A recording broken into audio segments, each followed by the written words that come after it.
आज का रात्रि क्लास है 7/9/68।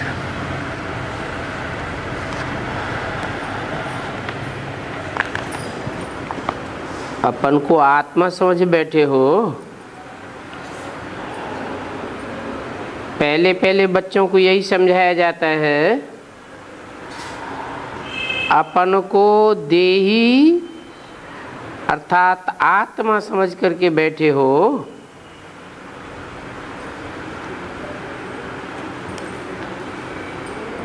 देह तो नहीं समझते हो। ऐसे प्रश्न सिवाय बाप के और कोई पूछ नहीं सकता, क्योंकि और तो सब देहधारी हैं। सभी आत्माएं देह धारण करती हैं। एक ही आत्माओं का बाप है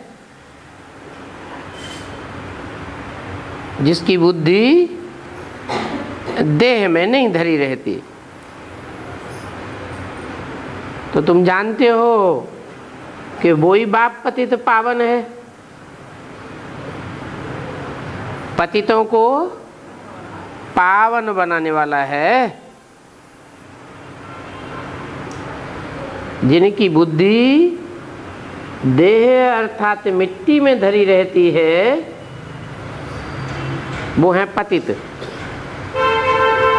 और जिसकी बुद्धि मन बुद्धि रूपी जिसकी बुद्धि आत्मा कभी भी देह में नहीं धरी रहती, देह से सदैव उपराम रहती है, जिसके कारण उसका नाम ही है सदाशिव। वो सदाशिव ही पतितों को पावन बनाने वाला है। इसलिए उनको कहा जाता है वर्ल्ड ऑलमाइटी अथॉरिटी। सर्वशक्तिवान कहा जाता है। फिर ऊंच ते ऊंच भगवान भी कहा जाता है।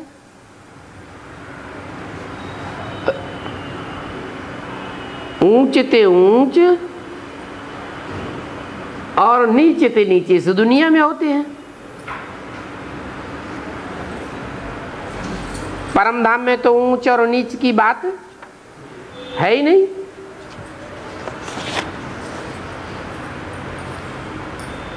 तो जब वो पतित पावन बाप जो आत्माओं का बाप है इस दुनिया में आते हैं,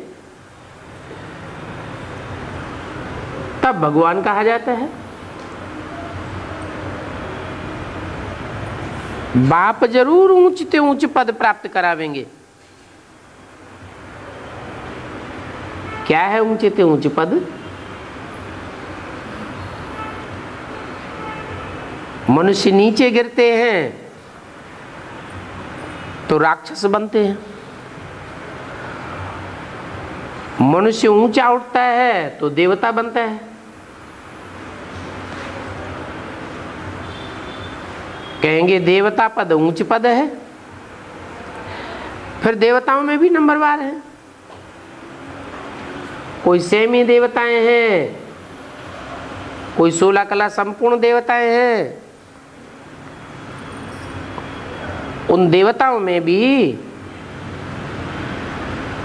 पद हैं।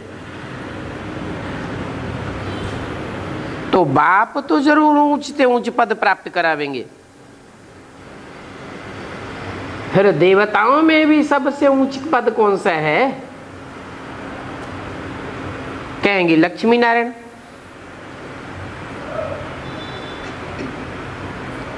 मनुष्य सृष्टि में ऊंच ते ऊंच हैं लक्ष्मी नारायण, जिनकी का कोई ग्लानि नहीं हुई है।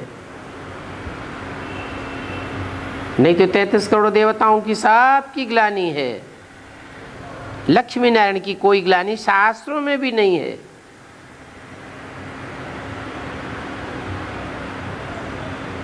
कहेंगे वो है ऊंचे ते ऊंच 16 कला संपूर्ण देवता। फिर उनको भी बनाने वाला कौन?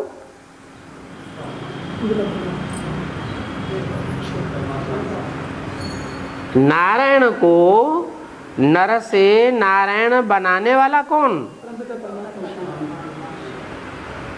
अगर कहें शिव, तो शिव तो बिंदु का नाम है। बिंदु तो बिंदु बनावेगा या देवता बनावेगा? डॉक्टर डॉक्टर बनावेगा, इंजीनियर इंजीनियर बनावेगा, वकील वकील बनावेगा। जो सदैव बिंदु है, ज्योति बिंदु है, सदैव आत्मा है, सदैव आत्म की स्थिति में रहने वाला है, वो क्या बनाएगा? बिंदु आत्मा बनाएगा। निराकारी, निर्विकारी, निरहंकारी बनाएगा।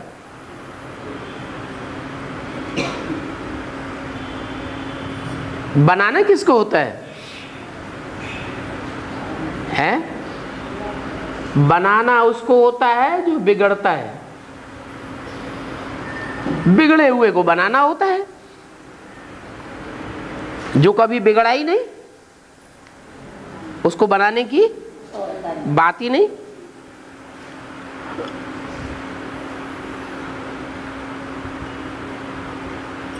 जो सबसे जास्ती बिगड़ता है, उसको सबसे जास्ती बनाया जाता है। तो इस मनुष्य सृष्टि में आते हैं वो सुप्रीम सोल शिव, जो सदैव निराकार है, ज्योति बिंदु है। वो बिगड़े ते बिगड़े मनुष्य में प्रवेश करते हैं।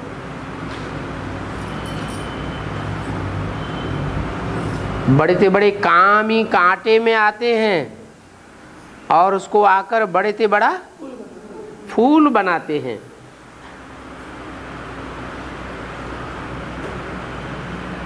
तो बीच में क्या बनाते हैं फिर? बड़े ते बड़ा फूल,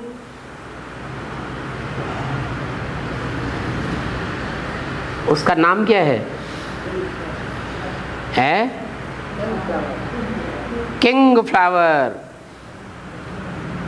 फूलों में ऐसा फूल जो सब फूलों का राजा कहा जाता है। बड़ा फूल है, बहुत बच्चों वाला है, उसमें पंखुड़ियां भी बहुत होती है और बहुत चीजें पैदा करता है। वो फूल भी है, उससे सब्जी भी बनती है, उसमें फल भी निकलता है, उसमें बीज भी निकलते हैं। बीज कौन से? कमल गट्टा कहा जाता है, जिसको भूनने से वो क्या बन जाता है? मखाना। क्या कहते हैं तेलुगु में, क्या कहते हैं?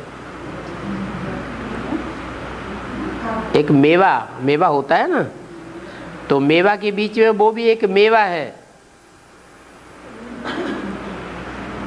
जैसे मक्का है ना, मक्का को भूनने से यूं फूल जाता है, ऐसे ही वो कमलगट्टा भी भूनने से फूल जाता है, गोल गोल। उसकी खीर बनाई जाती है। माना कमल फूल जो है और फूलों के मुकाबले बहुत उपयोगी है, और फूल इतने उपयोगी नहीं होते हैं, और फूल कमजोर होते हैं। जैसे फूलों की रानी गुलाब कहा जाता है। गुलाब की पंखुड़ी तो इतनी कोमल होती है, पानी में भी डाल के नहीं ऊपर उठा तो बिखर जाए। कीचड़ की तो बात ही नहीं। और कमल का फूल होता ही है कीचड़ में, और 1 महीने रखा रहेगा, उसकी पंखड़ी कुमलाती नहीं है, और फूल तो कुमला के सूख के बराबर हो जाते।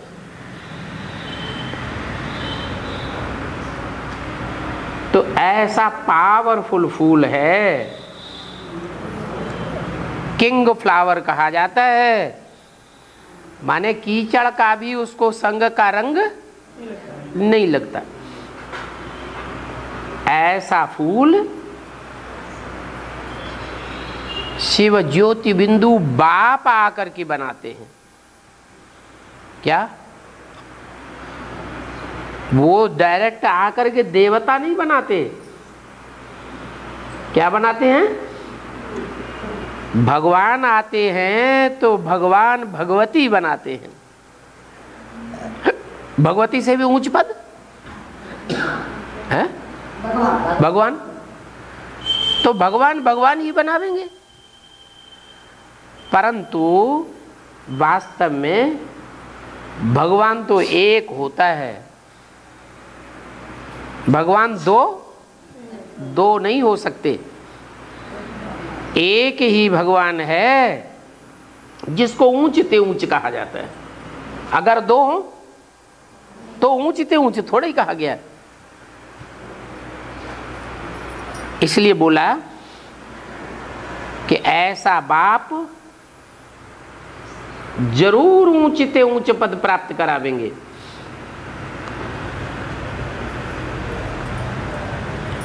ऊंचते ऊंच पद है ये लक्ष्मी नारायण। परंतु इस समय तो ये लक्ष्मी नारायण नहीं है दुनिया में, है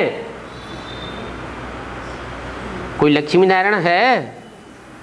16 कला संपूर्ण सर्वगुण संपन्न संपूर्ण हिंसक मर्यादा पुरुषोत्तम, जिसकी कोई ग्लानि न होती हो,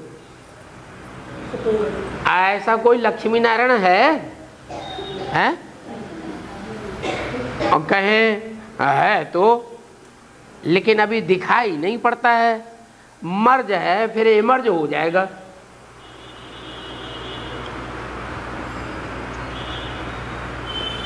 तो कहेंगे कि नहीं है। अगर कहें है तो फिर वो गुण तो दिखाई नहीं पड़ते। कौन से गुण? सर्वगुण संपन्न 16 कला संपूर्ण संपूर्ण हिंसक मर्यादा पुरुषोत्तम, ये गुण तो दिखाई पड़ते ही नहीं।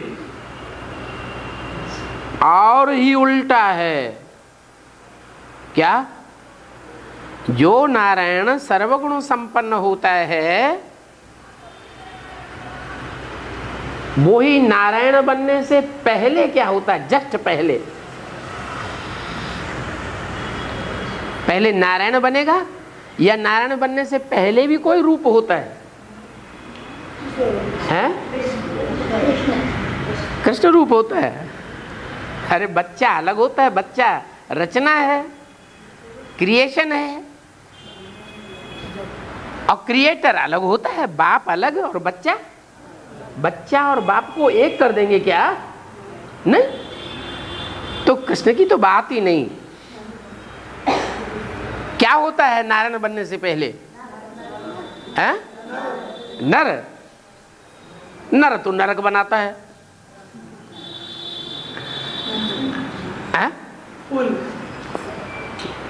अरे अगर किंग फ्लावर है तो वो किंग फ्लावर किस रूप में है? क्या नारायण के रूप में है?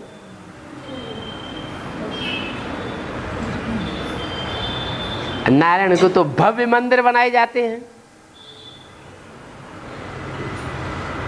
नारायण के मंदिर में कितनी प्योरिटी होती है? होती है ना? वहां कोई गंध होता है क्या?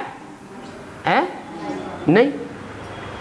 जहां नारायण का वास होगा वहां कोई भी अधूरी आत्माएं होंगे ही नहीं। वो तो नई दुनिया में होंगे या पुरानी दुनिया में होंगे? नई दुनिया में। और भगवान शिव ज्योति बिंदु निराकार इस दुनिया में आकर के जो बनाता है पहले पहले,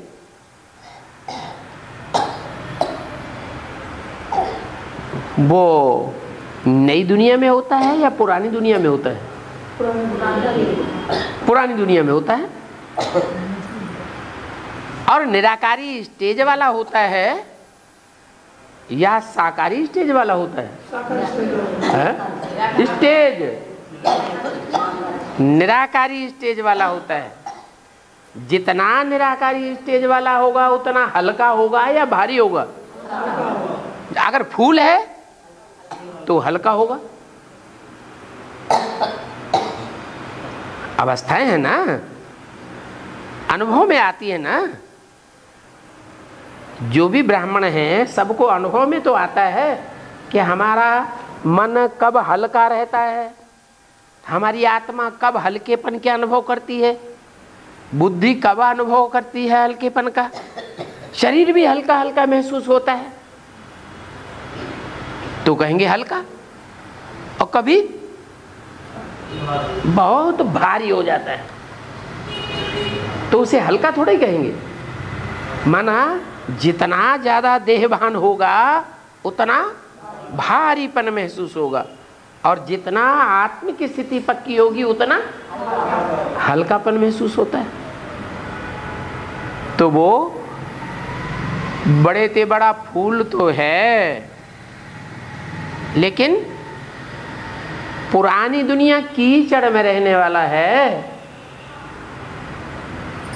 लक्ष्मी नारायण तो नई दुनिया में रहने वाले हैं। तो जस्ट लक्ष्मी नारायण जो उपाधि है, लक्ष्मी नारायण नर से नारायण बनते हैं, लेकिन बीच में क्या है?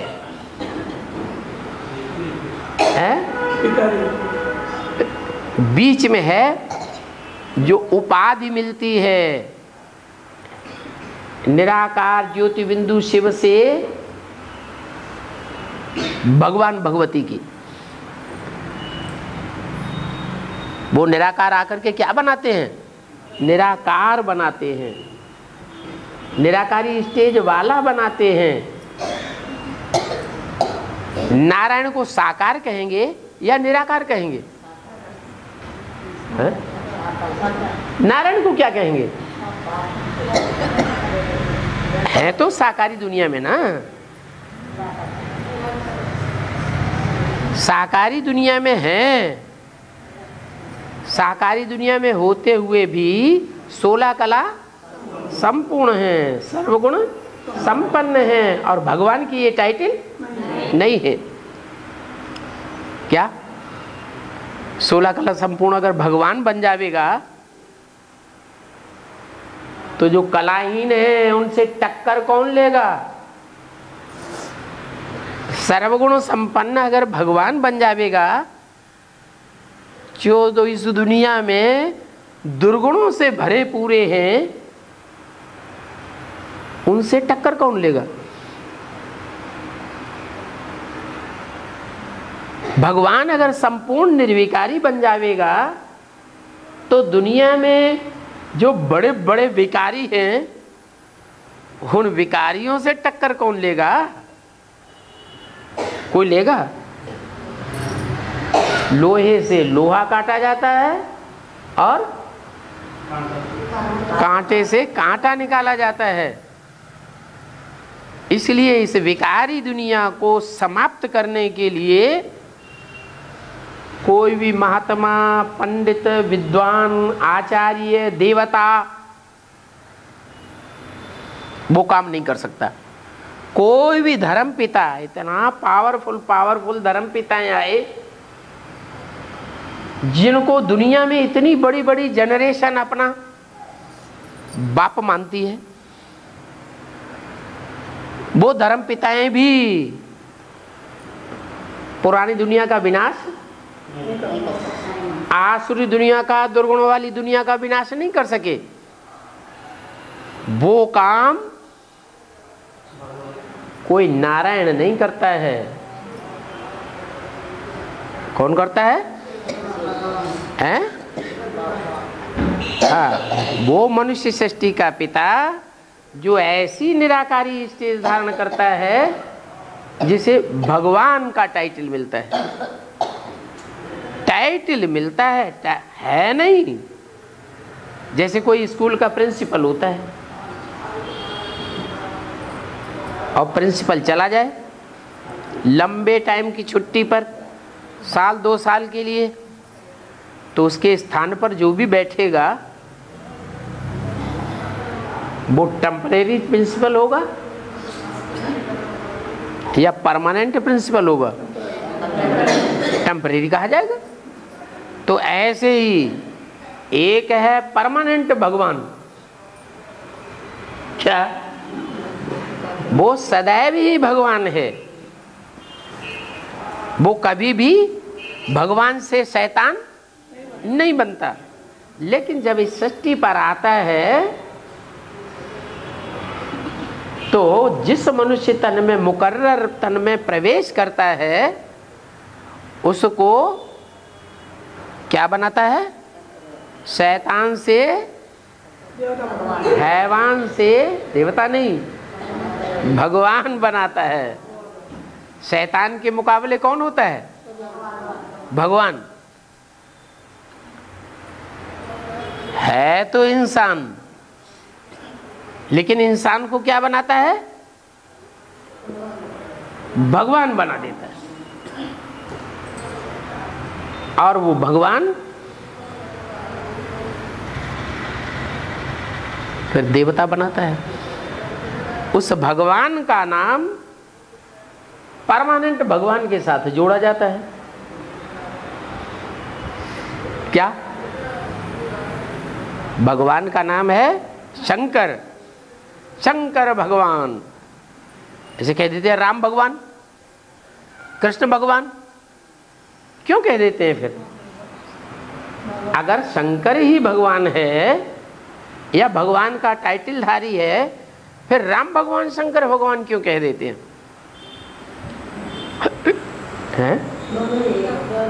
इसलिए कह देते हैं कि पर्सनालिटी तो एक ही होती है।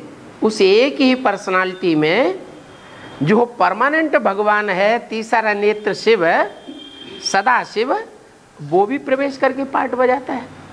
और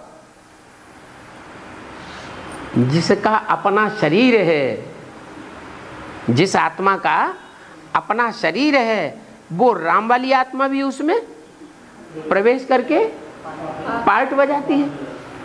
इसलिए राम को भी भगवान कह दिया है। अरे भक्ति मार्ग में राम को भगवान कह देते हैं कि नहीं?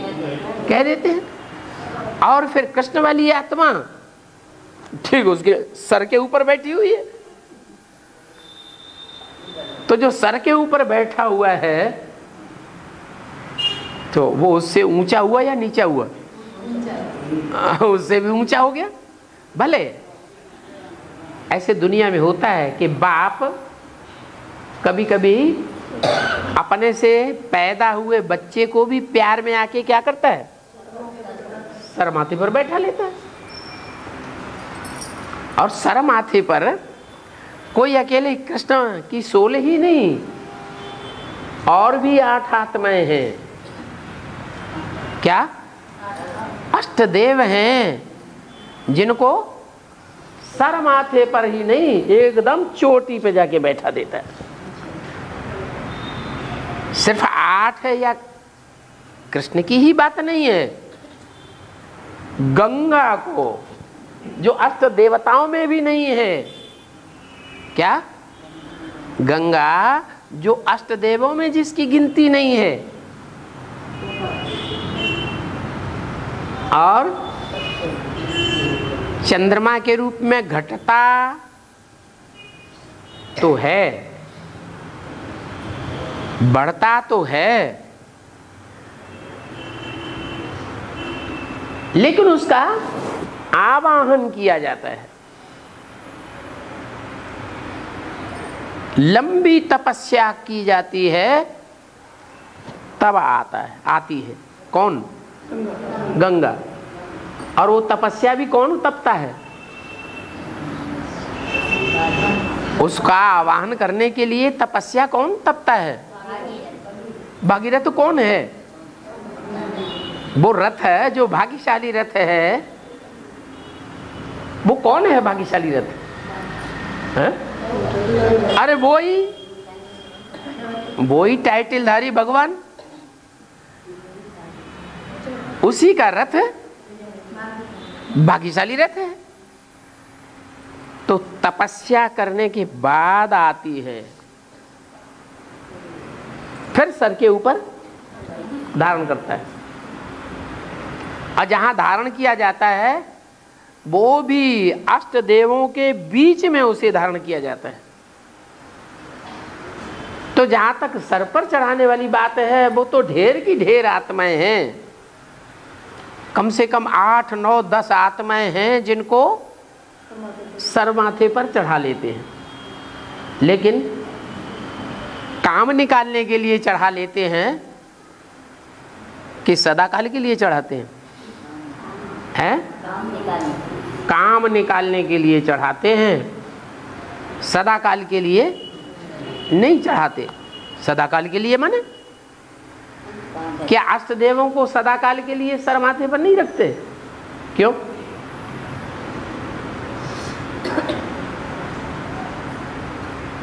जो अष्ट देव वाली आत्माएं हैं, जो सूर्यवंशी सदैव हैं, वो सूर्यवंशी आत्माएं भी आखिरी जन्म में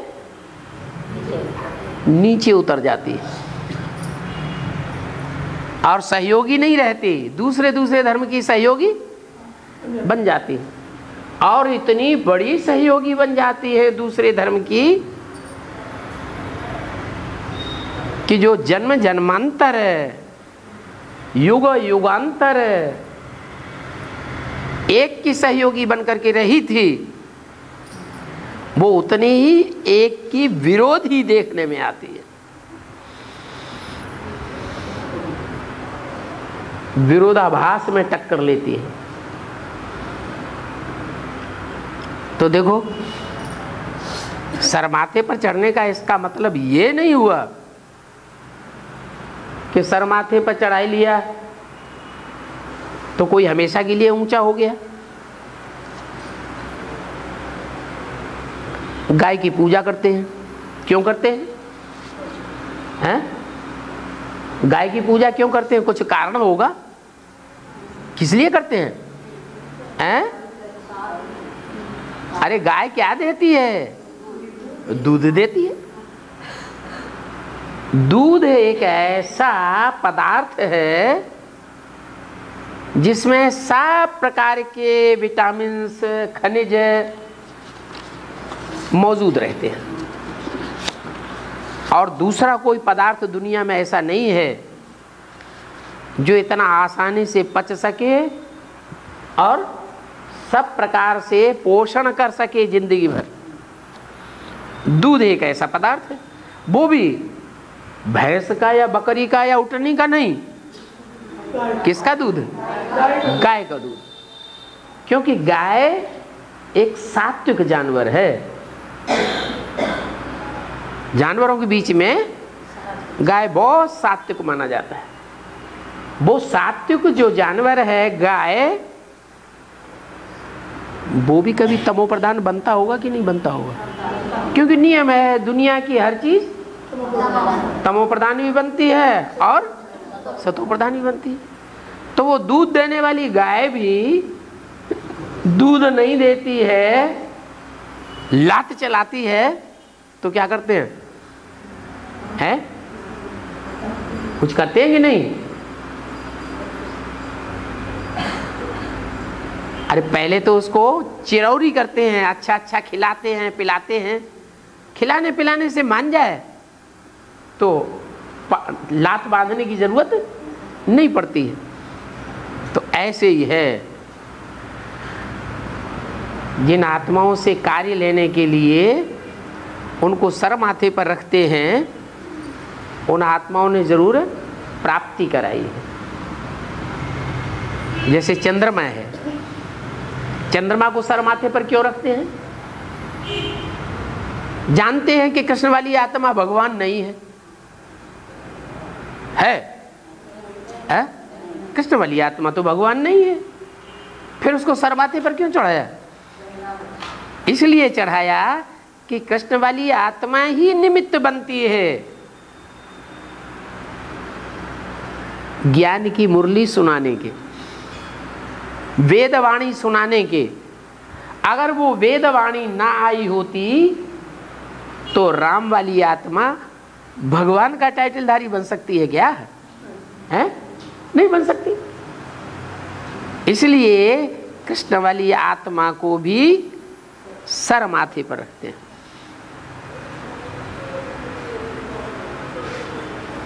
ऐसे ऐसे जघन्य अपराध हो जाते हैं अज्ञान काल में, जो शास्त्र में गाए हुए हैं चंद्रदेव के द्वारा। उन अपराधों को भी माफ कर देती है, फिर भी उनको सर माथे पर रखती है।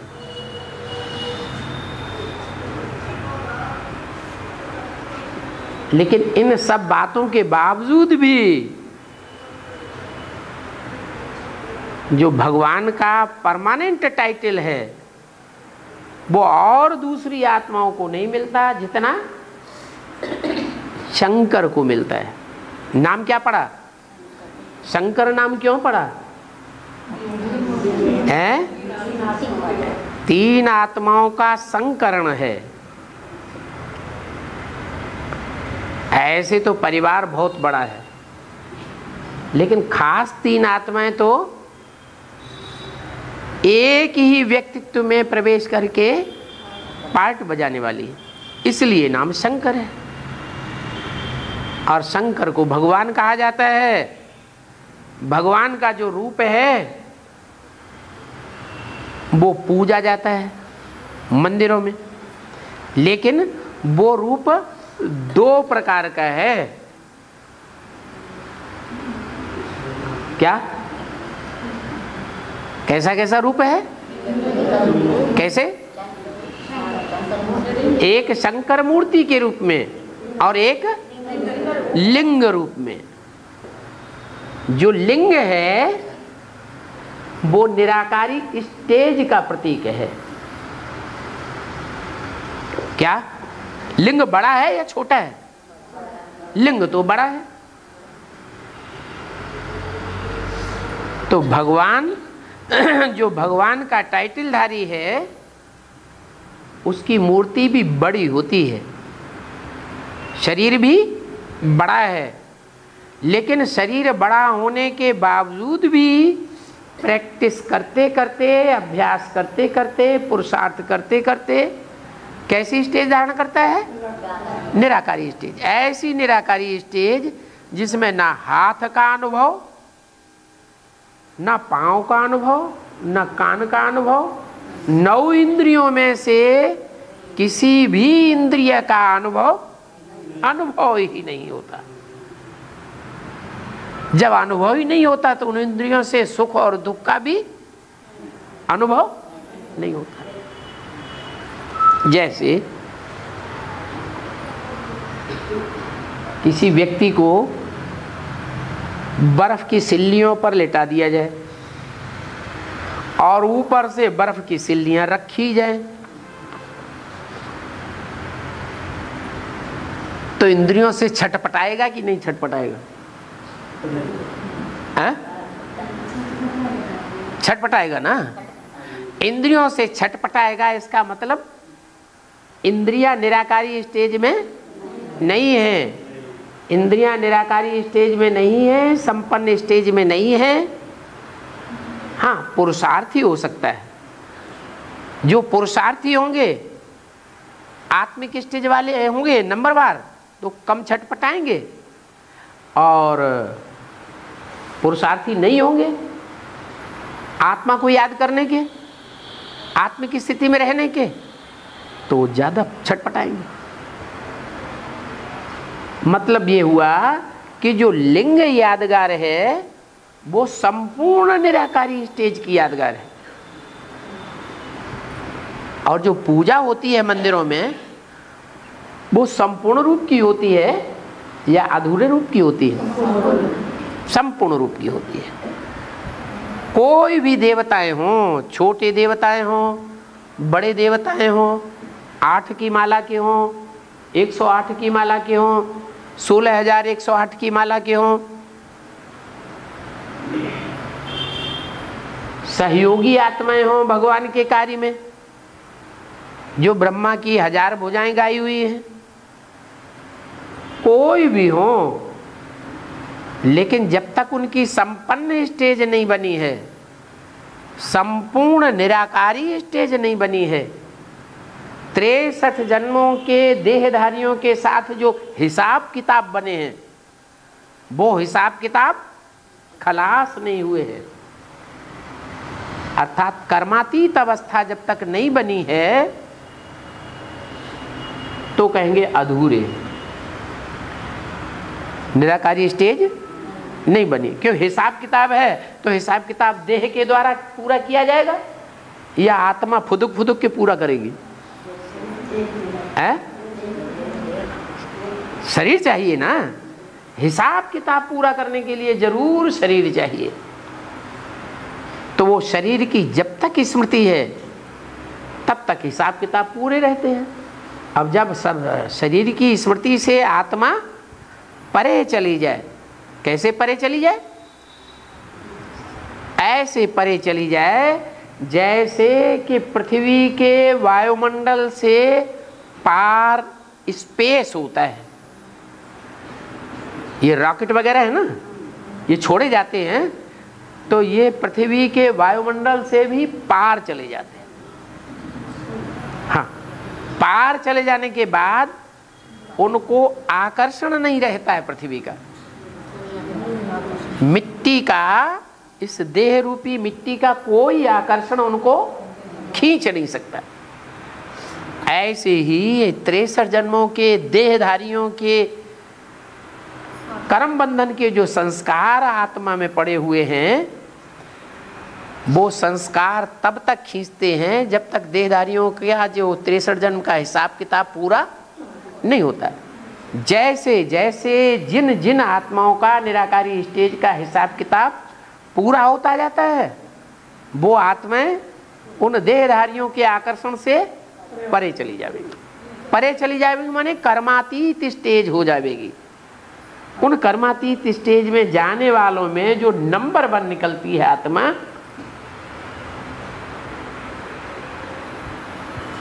उसी को भगवान का टाइटल मिल जाता है। तो बताया ऊंचते ऊंच भगवान जरूर ऊंचते ऊंच बनावेंगे।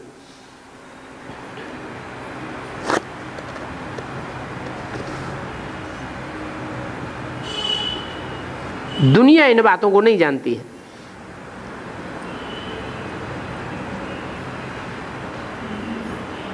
इस दुनिया में ऊंचते ऊंच पद किसका हुआ? टाइटलधारी भगवान का। और टाइटलधारी भगवान जो है उसको कहा जाता है शंकर। क्या? शिव शंकर भोलेनाथ कहेंगे, शिव नारायण नहीं कहेंगे। शिव के साथ किसका नाम मिलाएंगे? शंकर का नाम मिलाएंगे। शिव लक्ष्मी नहीं मिलाएंगे, शिव ब्रह्मा नहीं कहेंगे, शिव विष्णु नहीं कहेंगे। क्या कहेंगे? शिव शंकर भोलेनाथ। उनके टाइटल भी हैं अलग अलग। शिव शंकर, किसका नाम पहले? शिव का नाम पहले, शंकर का नाम बाद में, नंबर 2 का। तो भगवान भी नंबर 1 और नंबर 2 के हो गए। क्या बढ़िया कौन सा होता है? नहीं, कौन सा नंबर बढ़िया होता है और कौन सा नंबर लोग खराब मानते हैं? हैं? नंबर 1 बहुत अच्छा माना जाता है और नंबर 2 का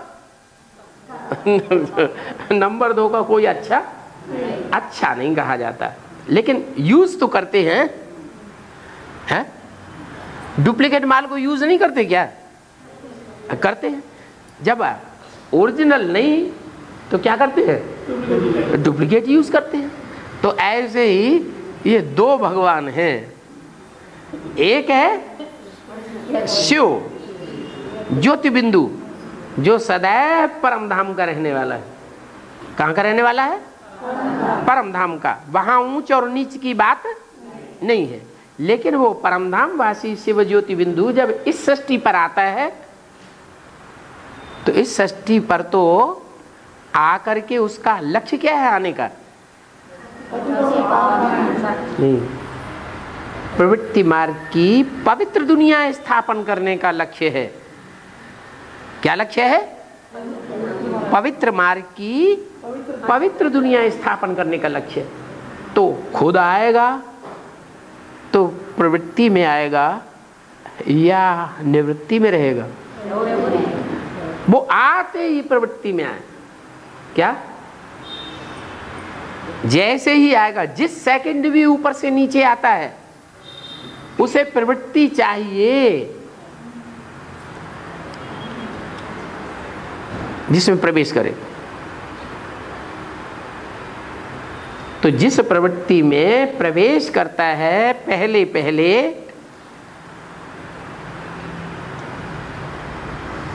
वो तीन प्रकार की आत्माएं हैं। क्या? एक तो ऐसी है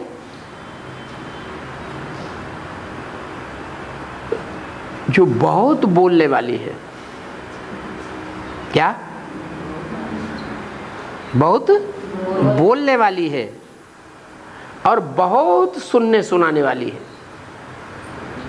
क्या? सुनने में भी परफेक्ट, सुनाने में भी परफेक्ट और बोलने में भी परफेक्ट। बड़े बड़े कान वाली है तो महारथी होगी। क्या होगी? जरूर महारथी होगी। मुख से बोलना, कान से सुनना और कान में सुनाना। दूसरी ऐसी है जो कुछ बोलने से पहले थोड़ा सोचती है। क्या? किसी की बात जो सुनी वो सुनकर के धारण करने से पहले कुछ सोचती है। तो सुनाने से पहले भी सोचेगी और बोलने से पहले भी सोचेगी, लेकिन फैसला नहीं कर पाती। क्या? ऐसे होते हैं ना, कोई कोई सुन लेंगे, सुना लेंगे, बोल भी लेंगे, लंबे चौड़े भाषण दे लेंगे। जैसे आज की दुनिया में सन्यासी होते हैं, बड़े बड़े नेताएं होते हैं, भाषण कितने लंबे चौड़े देते हैं? उनके भाषणों से दुनिया प्रभावित होती है या नहीं होती है? होती है। भगवान समझ के बैठ जाते हैं, यही भगवान का रूप है। लेकिन क्या वो अंदर से फैसला पक्का कर लेते हैं कि भगवान कौन है? वो नेता हैं, वो बड़े बड़े सन्यासी, क्या ये पक्का अंदर से कर लेते हैं कि भगवान का वास्तव में असली रूप कौन है? कर लेते हैं? को अंदर से जानते हैं कि भगवान का जो असली रूप है उस रूप को हमने नहीं जाना है। लेकिन चलाने के लिए, दुनिया को चलाने के लिए बोलते रहते हैं कि श्री 108 श्री जगत गुरु महाराज का टाइटल हमारा है। तो ऐसे बोलने वाले, ऐसे सुनने वाले, ऐसे सुनाने वाले वो लिस्ट है। दूसरी वो लिस्ट है, सुनते भी हैं लेकिन धारण नहीं करते पक्का। एक कान से सुन तो लिया लेकिन दूसरे कान से अरे जची नहीं बात कुछ, लेकिन सुनते भी हैं, सुनाने में हिचकिचाते हैं। पता नहीं हमारी बात जो हमने जो सुनी है वो सच्ची है या नहीं, माने फैसला नहीं कर पाया, तो मुख से बोलते नहीं है,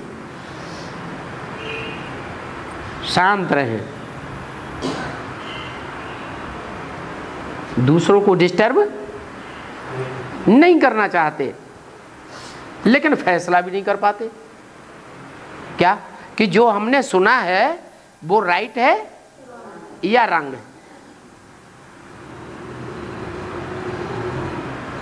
दूसरी तरह की वो आत्माएं हैं। तो इन दोनों में कौन सी अच्छी है?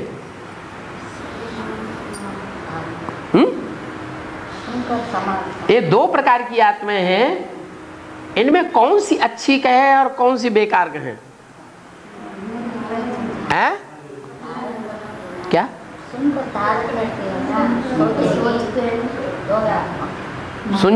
के धारण करके है, फैसला नहीं कर पाती, फैसला नहीं कर पाती, वो श्रेष्ठ है। लेकिन दूसरों को सुनाती नहीं, क्योंकि खुद फैसला नहीं कर पाया। और तीसरी वो है सुनती है और फट से फैसला करती है, ये राइट ये रंग, माने उनकी निर्णय करने की शक्ति बहुत तीखी होती है। निर्णय करना इसमें फर्स्ट क्लास। फैसला किया और जब फैसला कर लिया कि ये राइट ये रंग, तो दूसरों को सुनाने में भी कोई तकलीफ नहीं, सुना भी दिया, सुन लिया, फैसला भी कर लिया, दूसरों को सुना भी लिया, लेकिन प्रैक्टिकल जीवन में धारण नहीं कर सकती।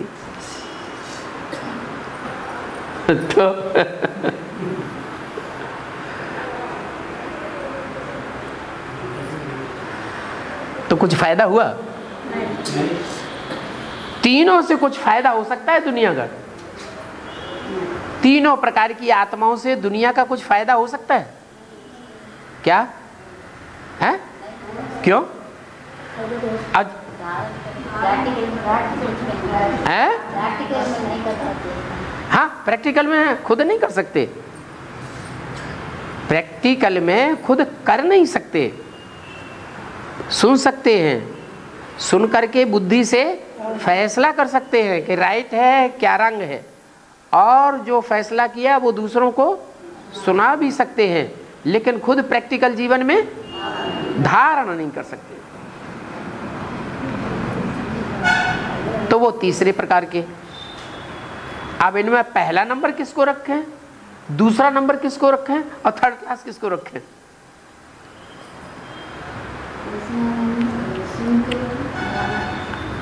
बोलो बोलो जल्दी। इसमें अव्वल नंबर किसको रखें, दूसरा नंबर में किसको रखें और तीसरे नंबर में थर्ड क्लास किसको रखें? सुनना सुनाना, जो सुन ले और दूसरों को फटाक से सुना दे, दिमाग से विचार न करे, वो पहला नंबर, अव्वल नंबर। माता जी का फैसला बहुत बढ़िया है? आपको ऐसा ही फॉलो करना है, ठीक है? ऐसी आत्मा की भुजा बनेंगे क्या? है? पहला नंबर किसका है? आप फर्स्ट ग्रेड किसको देंगे? अव्वल नंबर, फिर दोम नंबर, फिर तीसरा नंबर। जो सुन करके निश्चय करके दूसरों को बोलता है, हाँ, वो है अव्वल नंबर। अच्छा, दूसरा नंबर? दूसरा नंबर सभी को बोलने वाला। दूसरा नंबर जो सभी को बोल दे, जो सुनता है, हाँ, वो सभी को बोल दे, वो दूसरा नंबर, वो सेकंड क्लास। अरे जो बल बल बल बल सुने और बल बल बल बल सबको सुना दे, अफवाहें फटाक फटाक सुने और दूसरों को सुना दे। क्या अखबारों में फटाक फटाक पढ़े, माया सभ्यता की ये बात आई, टीवी में धड़ाक धड़ाक सुने और आंखों से देखे और दूसरों को सुना दे, माया सभ्यता में ये बात बोली, ये बात बोली, ये बात बोली। वो सेकंड क्लास है, हाँ वो थर्ड क्लास। फिर सेकंड क्लास कौन है? हाँ, सोच सोच करके बोलेगा, बोले वो तो बता दिया आपने हैं? दूसरों का नहीं बोलता, वो तो इन्होंने बता दिया फर्स्ट क्लास कि जो सुने, सोचे और बोल दे वो तो फर्स्ट क्लास। दूसरों का नहीं बोलता बाबा। हाँ, बोलेगा कहाँ से? खुद फैसला करे तब तो दूसरों को बोले। फैसला ही नहीं किया, सुन लिया। सुन लिया माने जिसने भी कान पकड़ा वो बात अंदर पहुंच गई, अंदर रखी हुई है। कान तो पकड़ लिया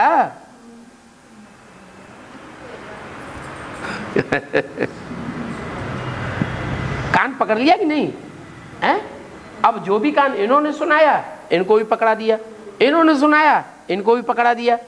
फैसला दोनों का कुछ नहीं किया। तीसरा कोई कान पकड़ना तो वो भी पकड़ लो, बोलो भैया हमारा कान पकड़ने के लिए। इसलिए त्रिमूर्ति में बाबा ने बोला एक मूर्ति, दो मूर्ति, तीन मूर्ति। ये त्रिमूर्ति शिव की तीन मूर्तियां वास्तव में तीनों शेर नहीं है। क्या मुरलियों का तीनों शेर नहीं है, एक शेर है, एक बकरी है, एक घोड़ा है। क्या घोड़ा, घोड़े पर कोई सवार हो जाए और लगाम हाथ में न हो, बुद्धि रूपी हाथ में लगाम न हो तो घोड़ा क्या करेगा? हैं? घोड़ा गड्ढे में ले जाएगा। घोड़ा तो मनमानी चाल दौड़ेगा। क्या? और मनमानी में चाल तोड़ करके क्या करेगा? गिरा देगा गड्ढे में। ऐसे घोड़े से तो बकरा अच्छा है, उसके कान पकड़ लो। तो बाबा ने इस हिसाब से बोला ये तीन कैटेगरीज हैं।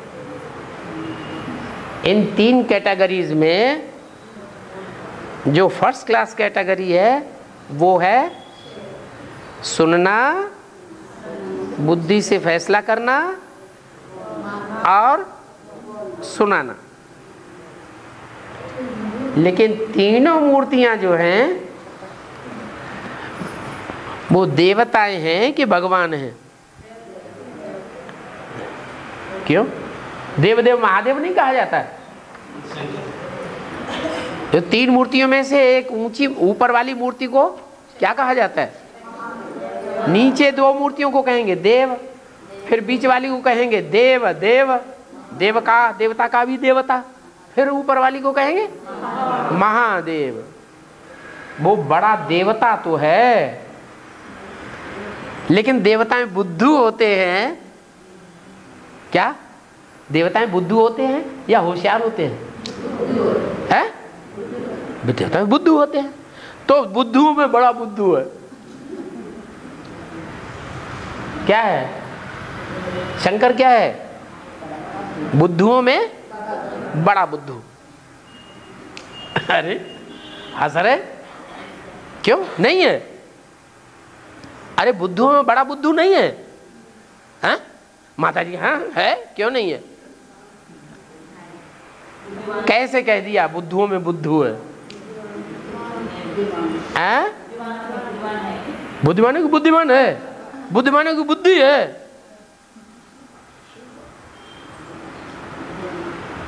जो देवताएं हैं उन देवताओं में बड़ा देवता महादेव वो बुद्धिमानों की बुद्धि है। हाँ? कि सबसे बड़ा बुद्धू है? हाँ? हाँ जो बुद्धिमानों की बुद्धि है वो तो सुप्रीम सोल शिव है। क्या? वो बुद्धिमानों की भी बुद्धि है। वो सुप्रीम सोल जब तक उसमें प्रवेश न करे तब तक वो बुद्धि से कोई फैसला नहीं कर पाता। अरे कर पाता है क्या? है? कर लेता है फैसला कि वास्तव में भगवान कौन है। भगवान जो ओरिजिनल भगवान है वो कौन है, वो फैसला कर लेता है? नहीं। जैसे दुनिया अंधश्रद्धा अंधविश्वास के ऊपर चलती रही, अपने मनमाने तरीके से चलती रही, वैसे वो आत्मा भी 63 जन्म नीचे गिरती है या ऊपर उठती है? नीचे गिरती है। वो क्या फैसला कर लेती है भगवान का असली रूप क्या है? जानती है क्या? नहीं।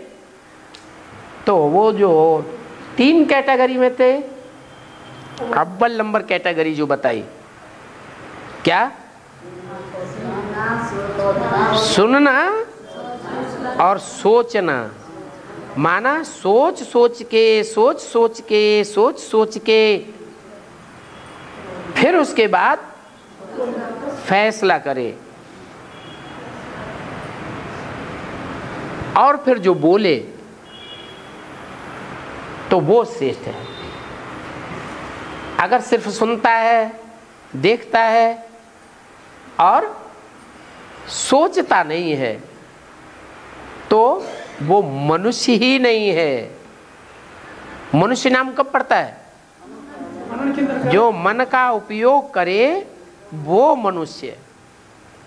इसलिए जो भगवान है असली, वो फैसला करता है। आकर इस सृष्टि पर आता है तो फैसला कर देता है।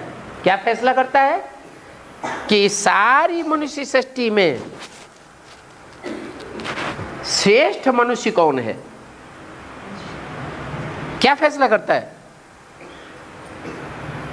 सारी मनुष्य सृष्टि में से श्रेष्ठ मनुष्य को पकड़ता है, किसी दूसरे को पकड़ता है?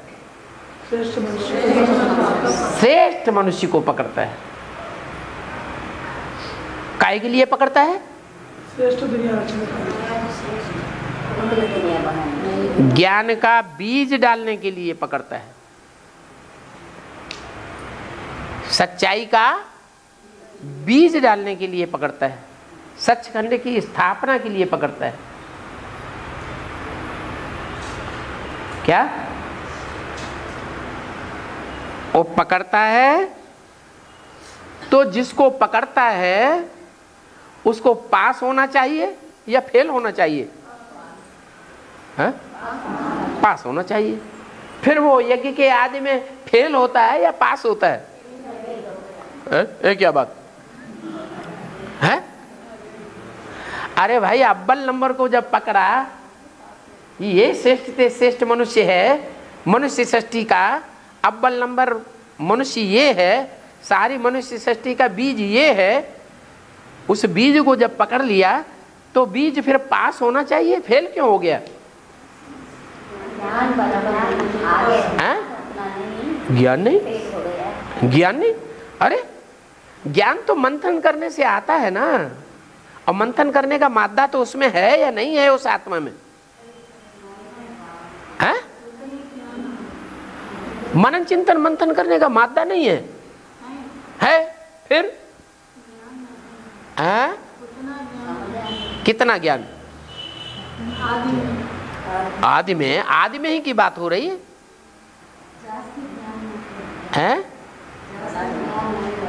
हाँ, क्यों नहीं रहता है? क्योंकि कलयुग के अंत में सभी मनुष्य आत्माएं पत्थर बुद्धि बन जाती है। A to Z। जब मनुष्य आत्माएं तामसी बनती हैं तो क्या बन जाती है? पत्थर बुद्धि बन जाती है। इसका प्रूफ क्या है? भक्ति मार्ग में कोई प्रूफ है?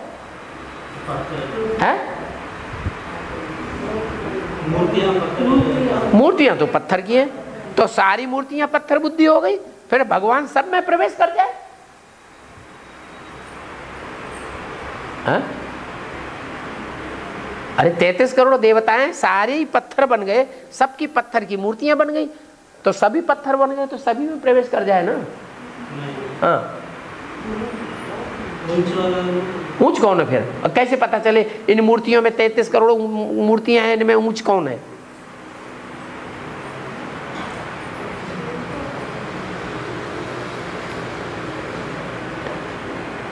पता चलता है जो ऊंचते ऊंच होगा वो सार्वभौम होगा। भक्ति मार्ग में भी पहले पहले होगा।